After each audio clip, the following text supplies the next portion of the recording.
Você se lembra da 975? Hoje a gente vai continuar a história da primeira rádio FM do Grupo Band aqui em São José dos Campos, que já se chamou Clube FM, depois Bandeirantes ou Band FM, mudou de frequência algumas vezes e na virada do milênio estava prestes a receber mais mudanças e fazer história mais uma vez. Eu sou Lucas Rosa e esse é o podcast Sanja FM.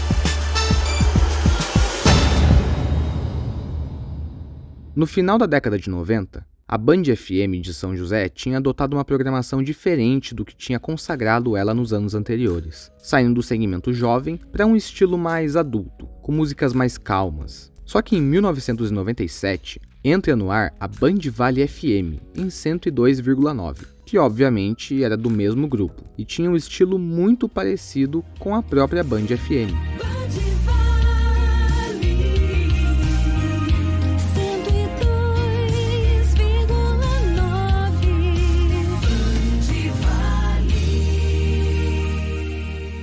A Band FM, então, precisava de mudanças, e é aí que entra nosso primeiro locutor, o Cris Correia. Sou o Cris Correia, comecei em rádio em 1985, fez 38 anos agora, dia 1º de outubro, e comecei no Grupo Bandeirantes, em 85, na Rádio Educadora de Campinas, como operador de áudio. Depois de passar por várias emissoras durante a carreira, o Cris estava na Bandeirantes AM lá de Campinas, e tinha contato com o cara que logo depois viria a ser o diretor do Grupo Band aqui em São José. Eu tinha muito contato com o auditor de rede, que é o Cláudio Jordani, né, que era o diretor aí de São José dos Campos. A gente se encontrava muito em Campinas, porque ele era auditor de rede e estava sempre em Campinas. E a gente estava sempre se falando, e eu falava para ele assim, pô, quando pintar uma rádio FM, você me dá um toque, porque ele falava, tá jogando a toalha? Eu falava, não, é que a AM eu gosto, mas aí eu gosto mais de FM e tal. E foi quando em 2001 ele assumiu o Grupo Bandeirantes aí no Vale do Paraíba e me convidou. A gente conversou e topei o desafio, né? Num primeiro momento fiquei meio preocupado, né? Porque eu não conhecia muita história do Vale do Paraíba, eu conhecia muita história da Estéreo Vale, que era a referência no Vale do Paraíba. Aí eu fui para aí, assumi a coordenação das rádios. No primeiro momento a gente tinha duas FMs, né? Tinha a Band FM, e tinha a Band Vale, e tinha a Rádio Clube AM e mais 3 AMs espalhadas em Campos do Jordão, Lorena e no Litoral. E eu cuidava dessas rádios todas. E logo que o Cris aceitou a proposta de vir para São José dos Campos, colegas já contaram para ele como estavam as coisas por aqui. Quando eu recebi a proposta de ir embora para São José dos Campos, o meu diretor, que era o Gustavo, que além de ser diretor é um grande amigo mesmo, né? A gente fez muita coisa junto. Ele falou assim pra mim, você tem certeza que você vai pro Vale do Paraíba? Eu falei, vou, por quê? Ele falou assim, porque lá o povo apaga a luz para almoçar. Eles desligam a rádio para almoçar, né? E os divulgadores nem passam lá. Eu falei, cara, mas é um desafio, né? Aí eu vou e a minha sala ficava bem em frente ao estúdio da Band FM, não da Band Vale, da Band FM. Ficava bem em frente. O estúdio da Band Vale nem era ali, o estúdio da Band Vale era em Campos do Jordão. Eu cheguei e vi tudo escuro, o software que eles usavam era um software americano, bom, mas que não tinha sido atualizado. Aí eu lembro que eu fiquei sentado olhando assim, e aí entrou o locutor da manhã, acho que foi a Silvana. A Silvana fez o horário da manhã, uma voz maravilhosa. Eu acho a Silvana padrão perfeito para a Band Vale. Ela e o Glauco, os dois arrebentavam no estilo de voz e tal. Aí a Silvana fez um horário, acho que ela entrou tipo 9 horas, eu fiquei olhando, né? Porque até então eu tava só observando. Ela entrou 9 horas, quando foi meio-dia ela saiu, apagou a luz, deixou tocando o computador. Quando deu 2 horas, o Glauco chegou, acendeu a luz. Falei, não é que o povo tinha razão? Tinha 2 locutores na rádio, cara. Ou seja, o Cris viu que dava para melhorar aquela situação e, consequentemente, aumentar a audiência. E logo, ele começou a botar a mão na massa. Aí eu comecei a mexer, né? Falei, vamos fazer algumas coisas. Já criei uma inimizade logo no começo, porque tinha um programa na hora do almoço que ficava 5 minutos.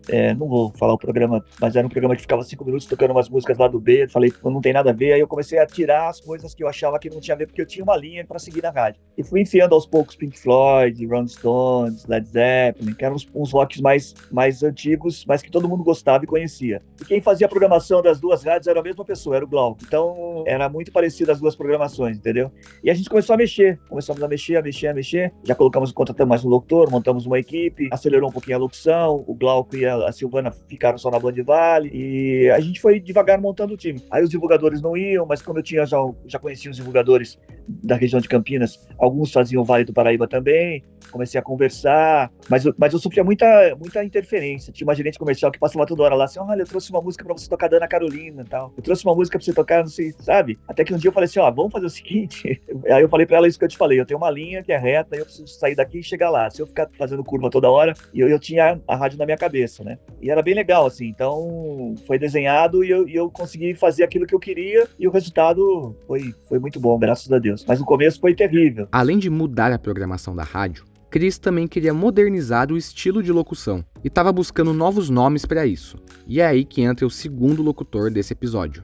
Eu precisava de um locutor que tivesse um pique, que eu gosto da rádio. Eu gosto da rádio um pouco mais dinâmica, né? Eu gosto da rádio um pouquinho mais vendendo a rádio, não vendendo muito o locutor, porque o locutor acaba passando, né? A rádio, ela precisa ser consolidada no mercado, o nome dela precisa estar bem forte. Então, tem uma história bem legal, porque aí eu sempre tive muitos amigos que eu pergunto quando eu vou contratar alguém, já trabalhei com fulano, eu ligo perguntando, tirando informações, e essas pessoas fazem a mesma coisa comigo. Então, na época, eu precisava do locutor para trabalhar em São José, e eu liguei na educadora de Campinas e falei com o Fabinho, né? Falei, Fabinho, tô precisando de um locutor e tal. Falou, eu tenho um aqui que mandou um piloto, e o piloto dele é bom. Aí ele me mostrou o piloto do Beto Gomes. Bom, meu nome é Beto Gomes, eu sou locutor já há mais de 25 anos. Quando eu vim para o Grupo Band, aqui para São José, foi em 2002. 9 de abril de 2002. Eu já vim para cá para entrar nessa equipe nova de rádio jovem. Tocar rock, pop rock, né, geralmente. Era até o slogan da rádio. 975, a rádio pop rock. Então, quando eu vim para cá em 2002, eu já entrei com ela começada, mas ela ainda não se chamava 975, ela chamava ainda Band FM 975. O Beto morava até então no município de Capela do Alto, a mais de 200 quilômetros de São José, e acabou mudando de cidade para fazer parte dessa nova equipe da rádio. Até aí, beleza, programação nova, equipe nova, tinha tudo para dar certo, mas ainda faltava resolver mais um problema, o nome da rádio, que por ser muito parecido com a outra rádio do grupo, a Band Vale FM, causava problemas principalmente na hora de medir a audiência das rádios. Eu tinha um certo problema com a Band FM, porque a gente sabia que a rádio estava vindo bem, mas ela tinha problema de conflito de nome, né? Todo mundo falava que eu via a Band Vale, que tinha sido feito um trabalho de mídia muito forte na Band Vale, então tudo era Band Vale. Então a gente sabia que a Band FM estava bem, num projeto que a gente fez de transformar ela numa rádio mais pop rock, para poder fugir da concorrência. Só que ela não aparecia no Ibope, né? Não aparecia na pesquisa. Aí eu conversei com o meu diretor-geral e ele sempre me deu muita liberdade para trabalhar. Aí falei para ele que a gente tinha problema de nome, né? Então tinha que mexer no nome. Aí nós optamos primeiro para ser Band 975. Band 975, que era o prefixo dela, né? Band 975. O nome ainda conflitava, o nome Band 975 ainda não identificava a rádio jovem. Muita gente ouvia a rádio jovem, mas falava, ouça a Band Vale, mas era a 975. Aí então depois esse nome mudou para 975 FM, para tirar o Band Vale e tal, para desassociar total. No primeiro momento foi uma reação meio não muito satisfeita do departamento comercial. Pô, vocês são loucos, né? Vou mudar o nome, vou tirar o nome Band, que é um nome clássico, tem história, para usar um nome que não existe, 975. Mas, como eu te falei, o Cláudio sempre me deu muita moral. E eu tinha um cara do marketing que também me ajudava muito nisso, que na época era o Maurício Capaciuti, que era do marketing na época. E ele me apoiou e tal, e meu diretor falou, então vamos mudar. E a gente mudou, criou um logo novo, 975.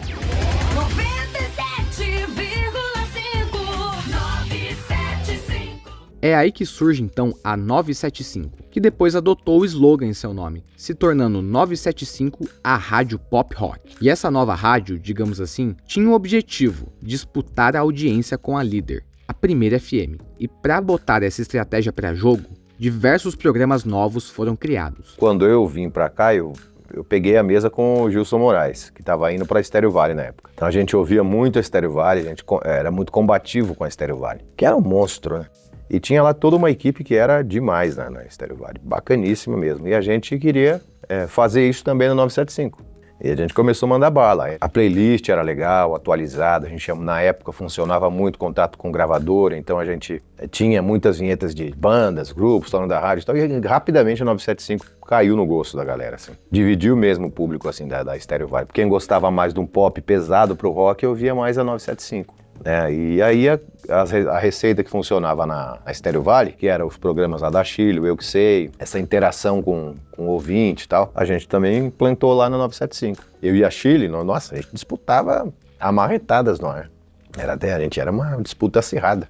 A gente tinha programadores da 975. Tinha a Hora do Leite, né? Que eu comecei a fazer com o Matias, depois o Beto Gomes com o Matias arrebentaram de fazer. O Cris trouxe o Matias pra fazer já a Hora do Leite aqui, pra ter um diferencial que era a Hora do Humor, de manhã. E eu nem tava nesse projeto ainda, da Hora do Leite. Era ele e o Matias que faziam. Aí ele tinha, como ele coordenava, ele não conseguiu fazer, aí depois me chamaram. Já tinha uns 3 meses ou 4 meses, estava no ar já. Aí eu fui trabalhar com o Matias e deu super certo. A gente era uma dupla que casava muito, assim. O Matias Júnior é um gênio, assim, do humor, um cara sensacional pra fazer piada. Trouxe toda uma bagagem, assim, enorme, eu nunca tinha feito. Então eu aprendi tudo com ele lá, de fazer humor. Aí foi um sucesso absoluto a Hora do Leite. Desde o dia que entrou no ar até o dia que saiu, foi demais. Cheguei a fazer um programa à noite lá com o Matias, cara, que a gente falava com os caras de um chat. Sabe aquele chat de telefone que tinha antes, que a pessoa ligava, ficava dentro do chat, falava com outra pessoa e tal? Clube da Band, chamava. Clube da Band. Tipo, o patrocinador era o chat. Não sei o que, chat, não sei de quem. Chat Amizade, não sei se você é da época que tinha, acho que era 145, que era um telefone que você conversava várias pessoas em grupo e tal. E era legal porque pegava o estado de São Paulo inteiro. Então, assim, às vezes tinha gente participando. Eles entravam na linha e falavam que era da rádio, começavam a participar, trocar ideia, fazia bate-papo, interação com o grupo. E tinha gente do estado de São Paulo inteiro, era bem legal. Aí a gente punha no ar esse telefone, entrava no chat, na sala, a gente era tipo a cabeça da sala. Tipo hoje um grupo de WhatsApp. A gente era administrador. Aí falava, ó, entra lá tal pessoa, entra na sala tal, pai, e punha as pessoas todas pra bater papo nesse chat aí dentro. E de tempo em tempo a gente punha esse chat no ar na rádio, entendeu? Era muito louco isso daí, cara. Que as pessoas tinham pessoa que ficava horas lá nesse negócio. Dava um problema, não sei se é do seu tempo. O cara ia pagar a conta de telefone, depois tava mó caro, ele tinha ficado nesses negócios e tal. Mas a gente fez uma época esse programa aí. Eu e Matias Júnior fazíamos à noite, ficou pouco tempo no ar lá. O que a gente fazia era tipo das 8 à meia-noite, até as 10 era mais de boa, mas depois das 10 ficava mais pesado um pouco. Que tinha tipo parecido com o que era o Azaração lá na Educadora em Campinas que tinha. Que daí ligava gente carente pra falar de relacionamento e tal. Não era pra adulto porque a gente não exagerava e tal, mas já era assunto mais pra pessoal mais velho.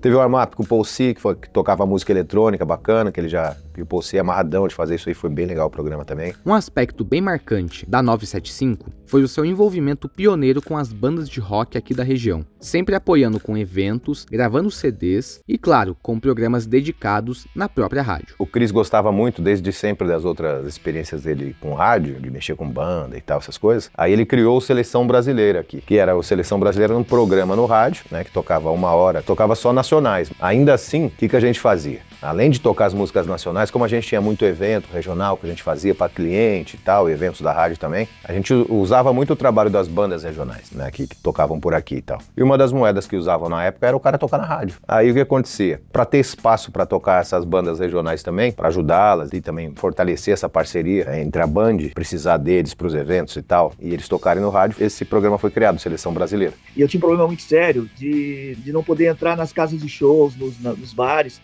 que a Estéreo Vale dominava tudo, né? Dominava tudo.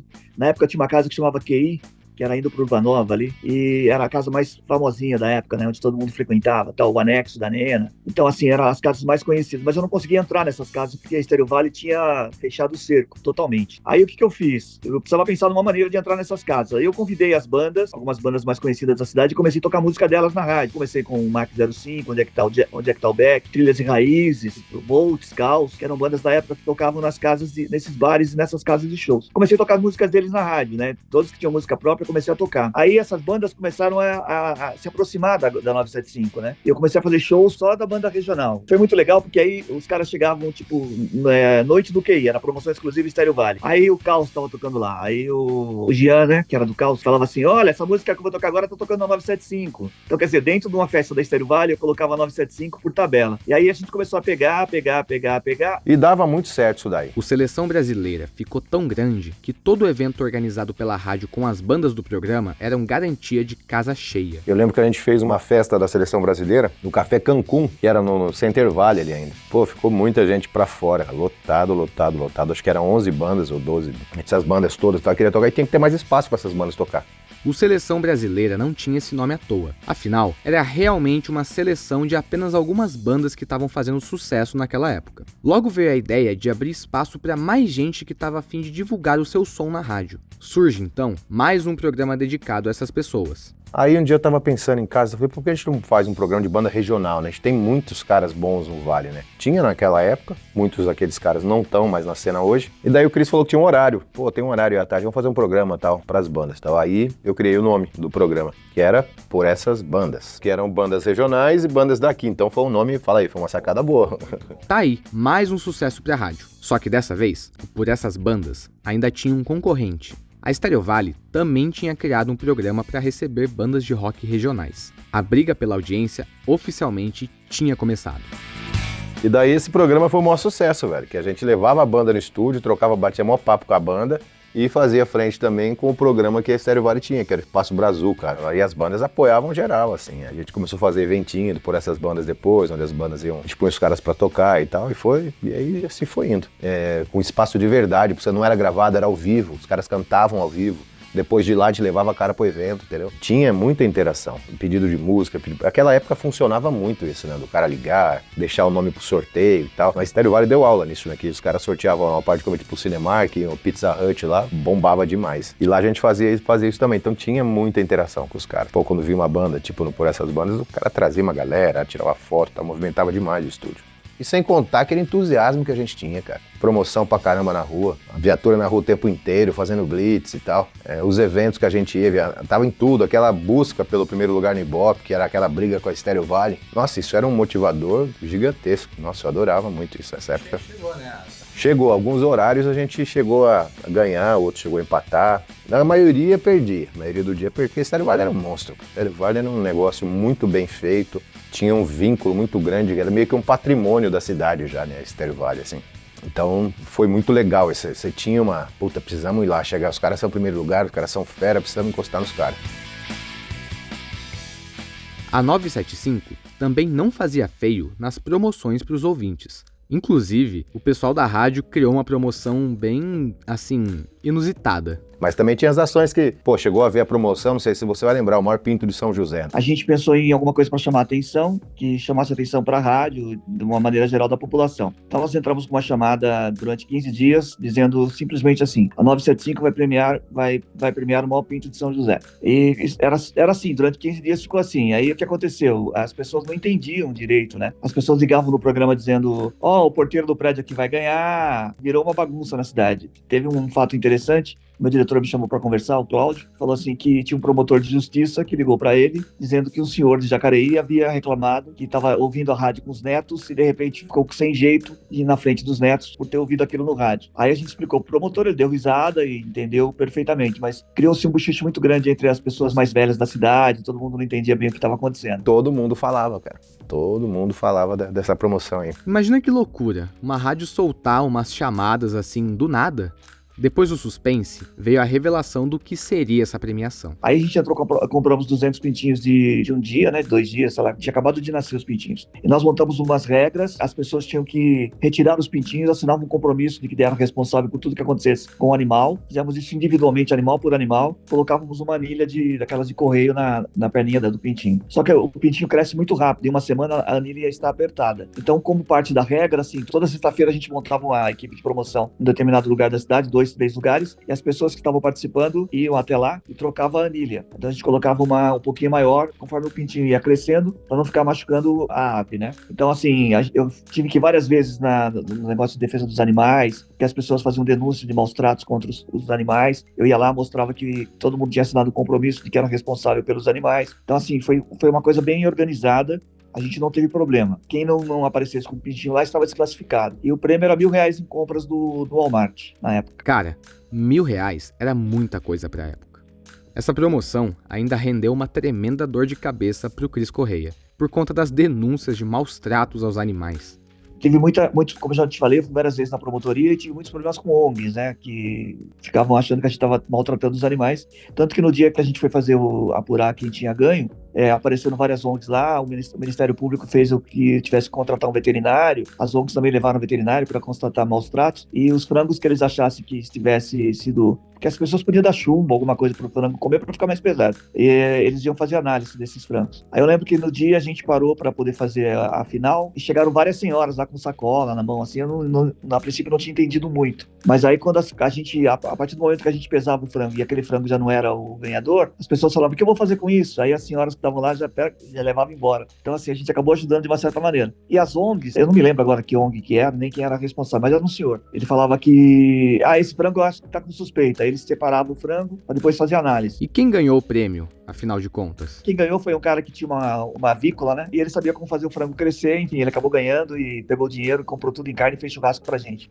Pois é, a própria equipe da rádio aproveitou o prêmio. E mesmo depois do final da promoção, ainda tinha gente pegando no pé do pessoal da rádio por conta dos pintinhos, que agora eram galinhas. Mas acabou dando tudo certo. 15, 20 dias depois ele me ligou dizendo, olha, eu tô com os frangos aqui, você precisa fazer as análises. Eu falei, eu não, quem tá duvidando que os frangos estão com problema é você. Então, aí acabou que não deu em nada, não tivemos problema nenhum com ninguém. Foi uma promoção que a gente fez com um pouco de medo, mas foi tudo bem controlado, bem organizado. A gente não tinha responsabilidade nenhuma sobre os frangos, porque as pessoas que participavam da promoção assinaram um compromisso de que ia cuidar bem da ave, né? Então foi tranquilo.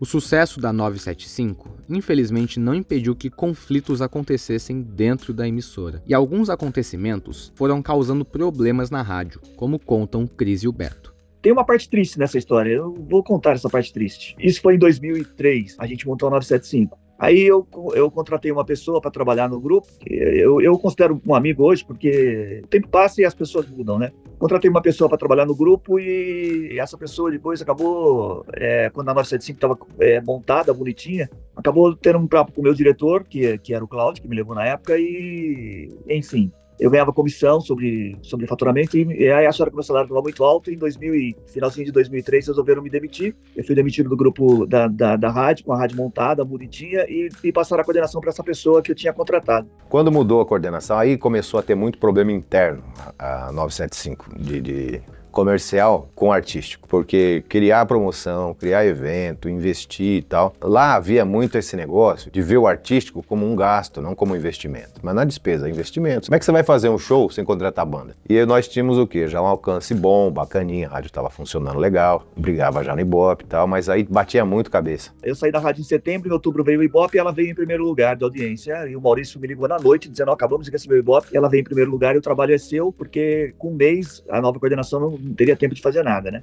E daí foi só ladeira abaixo, velho. Aí por causa dessas coisas aí faturamento já caía, porque o cara não tinha ideia do que ele estava fazendo na coordenação da rádio. Aí começou a cair, aí o comercial começou a brigar de vez com o artístico, porque aí sim já não era mais investimento, era custo, porque não dava retorno, né? Fazer um evento não ia ninguém, aí é custo, é gasto. Antes não, antes por pior que fosse, por pior dos problemas que aconteciam, aí o Cris, os caras, a gente faziam lá o negócio, dava retorno, né? Você põe um cara que não sabe nada de rádio, caiu de paraquedas, é só porque ele gosta, acha que entende, entendeu? O cara gosta de rádio, quer dizer que ele pode coordenar uma rádio. E foi o que aconteceu lá, botaram esse cara aí. Nesse período, o Cris tinha ido para a Mix FM de São Paulo e ficou lá por uns 2 anos e meio, até que ele recebeu uma certa ligação. 2 anos e meio depois, eu tive uma conversa com o Cláudio, ele me chamou para conversar, a rádio tinha despencado na audiência, o faturamento tinha caído, e aí eu voltei pro grupo e assumi de novo a coordenação das rádios, e a gente conseguiu subir de novo, porque era um trabalho que tinha uma base bem legal. O Cláudio costuma falar que eu fui fazer um estágio na Mix, que eu não saí do grupo, eu só fui fazer um estágio. Mas aí eu considero um aprendizado, né? Para você, tudo na vida, a gente tira um aprendizado. Aí a 975 arrebentou de novo. Mesmo com o Cris de volta à rádio e as coisas voltando a dar certo, um novo acontecimento enorme acabaria culminando no fim da 975. Em 2008, o grupo Bandeirantes adquiriu oficialmente a sua principal concorrente, a Estéreo Vale FM. Não, já tinha rumores, né? Várias vezes. O pessoal da Estéreo Vale viveu maus dias ali. Porque eu não lembro se foi 1 ano ou mais de 1 ano, que tinha sempre esse boato. O Boni vai comprar a Estéreo Vale, não sei quem vai comprar. Então, chegou a ter tanto isso que ninguém mais ligava. Tá? Vai nada, mais outra conversa, mais outra lorota e tal. O meu diretor me chamou para conversar e falou assim, eu tenho uma notícia boa, 2 notícias para você. Uma é boa e a outra é boa também. Falei, tá, vamos lá. Falou, primeiro que a gente comprou a Estéreo Vale. Falei, pô, mas e agora? Nós somos concorrentes diretos dela, né? Ele falou assim, e segundo que você vai coordenar essa rádio. Falei, tá bom, beleza, né? Só que a gente não... Nós temos um coordenador lá, que é o Eloy, que conhecia tudo da rádio, né? Ele... Não dá pra você falar de Estéreo Vale se você não falar do Eloy, que é um cara que tem um conhecimento enorme da rádio, e então a rádio não é em primeiro lugar por acaso, tinha uma pessoa por trás que era ele, que ele comandava bem. Então nós assumimos o grupo, mas tivemos que mudar o 975. Foi que chegou onde nós sabemos. Virou nativa. Para a direção do Grupo Band, não fazia sentido manter duas rádios no ar com o mesmo estilo competindo entre si. Então, o Cris precisou tomar uma decisão. Ou ele mudava o estilo da Estéreo Vale ou o da 975. E no julgamento dele, fazia mais sentido manter a Estéreo Vale, que na época estava com 30 anos de operação, e transformar a 975 em outra rádio. Daí veio então a ideia de trazer a Nativa FM, do estilo sertanejo, para São José dos Campos. E essa mudança toda não foi nem um pouco fácil. Então a gente teve que mudar com o carro andando, trocar o pneu com o carro andando, né? Porque a gente não podia perder uma ligação com uma coisa com a outra. Porque a 975 ia deixar de existir, mas a gente ia ter uma rádio pop rock que era a Estéreo Vale. Por outro lado, a gente ia ter uma rádio sertaneja na frequência da 975. Então eu colocava a minha equipe da 975, às vezes fazia de manhã na 975 e falava assim, daqui a pouco você vai me ouvir na Estéreo Vale. Então a gente fez essa transição, eu colocava alguns artistas de pop rock, tipo o Capital Inicial, o Dinho do Capital, acho que o Tony Garrido, alguns artistas falando, olha, aqui é fulano de tal, daqui a pouco você vai me ouvir na Estéreo Vale, e ninguém entendia muito o que estava acontecendo, e por outro lado eu colocava artistas sertanejos falando na frequência 975, daqui a pouco a gente vai estar por aqui. Então assim, a gente fez uma transição com o carro andando, com as duas rádios tocando. Aí eu sei que um dia eu tava chegando na rádio, o Cris me chamou lá embaixo e falou assim, carinha, tem uma coisa boa pra te falar. Fala aí, cabeça. Compramos a Estéreo Vale. Falei, não, falei, sério? E agora? E agora, vamos fazer o horário de ir lá. Cara, a gente nem conhecia o estúdio, não sabia a mesa de som. Lá a gente usava um software aqui, lá era o AudioVolt, era outro software para tocar música, outra mesa de som. Nossa, tudo diferente. Sei que daí rolou essa parada, demitiram os caras que estavam lá, a maioria deles e tal, e a gente foi pego de surpresa também. Assim, no dia 6 de maio de 2008, entrava no ar a Nativa FM São José dos Campos, e um ponto final era colocado na trajetória da 975, a rádio pop rock. Com o passar dos anos, a 975 acabou ficando cada vez mais escondida na história, e pouquíssimos registros da rádio sobraram na internet. Você até deve ter percebido que esse episódio só teve uma vinheta da rádio, e isso foi tudo que eu consegui resgatar depois de 15 anos do seu fim. Então, se você tiver alguma lembrança, como um adesivo, algum prêmio que você ganhou da rádio, e principalmente alguma gravação da época, manda uma mensagem lá no nosso Instagram, o @sanjafm. Quem sabe você não ajuda a manter viva a memória dessa emissora, que foi tão legal aqui na nossa região e acabou ficando esquecida por muita gente. Mas foi um bom momento, cara. E uma das coisas que me deixava muito feliz, quando eu chegava em São Paulo, no Grupo Bandeirantes, lá no Morumbi, tinha um painel na entrada do grupo, com todos os logos das emissoras do grupo. E um dos logos era da 975. Então, assim, eu me sentia... Sabe quando você se sente pai da criança? Assim, tipo, esse é um filho meu. Era uma coisa que a gente tinha criado em São José e que tinha o respeito do grupo, né? Tinha a aceitação do grupo pelo resultado que ela deu, pela posição de Ibope que ela alcançou. Tudo que a gente fez na 975 foi uma coisa muito legal. Sem dúvida nenhuma, foi a época que eu mais gostei de trabalhar em rádio. Foi a época da 975.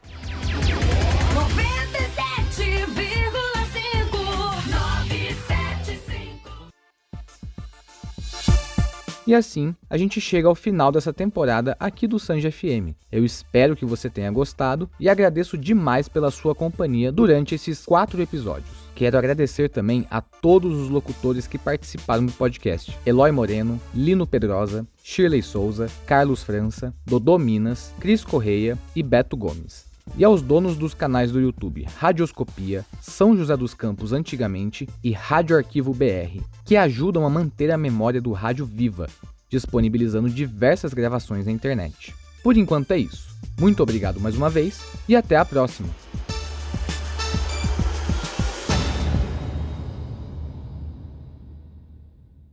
O podcast Sanja FM tem a concepção e edição de Lucas Rosa, a identidade visual de Rogério Barbato e a supervisão de Celso Meneghetti.